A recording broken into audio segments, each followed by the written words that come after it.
ಮಾಡಬೇಕು ಅಂಥೇಳಿ ಈ ನೆಲೆಯಲ್ಲೇ ಇವತ್ತು ಹೈಕೋರ್ಟ್ ನಾವು ಸಹಿತ ಜಾಗೃತ ಆಗ್ಯದ. ಸ್ವಪ್ರೇರಿತವಾಗಿ PIL ಹಾಕಿದೆ ಇವ್ರ ಮೇಲೆ. ನಮ್ಮ ಮುಖ್ಯ ನ್ಯಾಯಮೂರ್ತಿ ವಿ ಕಾಮೇಶ್ವರರಾವ್ ಅವ್ರ ನೇತೃತ್ವದಲ್ಲಿ ಈ ಒಂದು ಸ್ವಯಂ ಪ್ರೇರಿತವಾದ ಸಾರ್ವಜನಿಕ ಹಿತಾಸಕ್ತಿ ಅರ್ಜಿಯನ್ನು ಅಂದರೆ PIL ಹಾಕಿದ್ದಾರೆ. ಯಾರಪ್ಪ ಇದಕ್ಕೆ ಕಾರಣ, ಯಾರ್ಯಾರು ಇದಕ್ಕೆ ಏನು ಕೊಟ್ಟವರು ಅಂತೇಳಿ ಈ ಎಲ್ಲ ನೆಲೆಯಲ್ಲಿ ಈಗಾಗಲೇ ಸರ್ಕಾರದಿದ್ದು ಮೆಜಿಸ್ಟ್ರಿಯಲ್ ಎನ್ಕ್ವೈರಿಯನ್ನು ಹಾಕಿದ್ದಾರೆ. ಮತ್ತು ಜೊತೆಗೆ ನ್ಯಾಯಾಂಗ ತನಿಖೆಯನ್ನು ಸಹಿತ ನ್ಯಾಯಮೂರ್ತಿ ಡಿ ಕುನಃ ನೇತೃತ್ವದಲ್ಲೇ ಈ ದುರಂತದ ಬಗ್ಗೆ ತನಿಖೆ ಮಾಡಲಿಕ್ಕೆ ಹಾಕಿದ್ದಾರೆ. CIDಗೂ ಹೇಳಿದ್ದಾರೆ. ಒಟ್ಟಾರೆ ಸರ್ಕಾರ ತನಿಖೆ ಮಾಡುವಂಥ ನಿಟ್ಟಿನಲ್ಲಿ ಬಹಳಷ್ಟು ದಿಟ್ಟವಾದ ಹೆಜ್ಜೆ ಅಂತ ಹೇಳಬೇಕಾಗ್ತದೆ.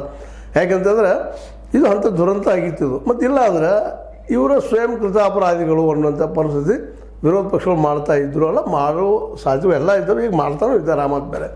ಯಾಕೆಂದರೆ ಸರ್ಕಾರ ಎಚ್ಚರಗೊಳ್ಬೇಕಾದ ಸಹಜವಾಗಿ ಎಲ್ಲರೂ ಪ್ರಶ್ನೆ ಬರ್ತಾರೆ, ಯಾಕಪ್ಪ ನೀವು ಕೊಟ್ರಿ ಪರ್ಮಿಷನ್ನ ಅಂತೇಳಿ. ಮತ್ತು ಇನ್ನೊಂದು ಕಡೆ ಏನು ಬರ್ತದಪ್ಪ ಅಂದ್ರೆ ಪೊಲೀಸರು ಹೇಳ್ತಾ ಇದ್ದಾರೆ ಇವತ್ತು ಮೈಮೇಲೆ ಬಂದಿದ್ದಕ್ಕೂ ಏನು ಕಾರಣ ಗೊತ್ತಿಲ್ಲ, ಇಲ್ಲ ಆತುರ ಹಠ ಮಾಡಿರು ಇದು ಮಾಡಬೇಕು ಇವತ್ತು ಅಂತೇಳಿ.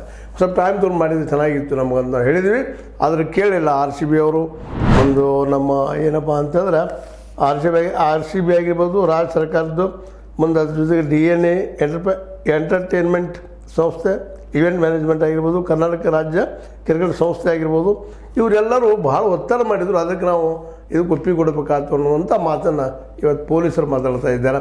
ಅಂದ್ರೆ ಏನಾದ್ರು ದೊಡ್ಡ ದುರಂತದ್ದು ದೊಡ್ಡ ಘಟನೆ ಘಟಿಸ್ತು ಅಂದರೆ ಇನ್ನೊಬ್ರು ಕಾರಣ ಹೇಳುವಂಥದ್ದು, ಅವ್ರು ಮಾಡಿದ್ರು ಇವ್ರು ಮಾಡಿದ್ರು, ನಮ್ಮದ್ರ ಏನಿಲ್ಲ ಪಾತ್ರ ಹಾಗೆ ಹೇಗೆ ಅಂತ ಇವ್ರು ಹೇಳ್ತಾರೆ. ಅದೇ ಕಾರಣ ಅವರು ಇದೇ ರೀತಿಯಾಗಿ ಅದೊಂದು ಯಶಸ್ಸು ಆಯ್ತು ಅಂದರೆ ನಮ್ಮಿಂದ ಆಯಿತು ಅಂತ ಎಲ್ಲರೂ ಹೇಳ್ತಾ ಇರ್ತಾರೆ. ಈಗ 11 ಜನ ಯುವಕರ ಒಂದು ರೀತಿ ಹತ್ಯೆನೇ ಇದು ಆಗಿದ್ದನ್ನು ನೋಡಿದಾಗ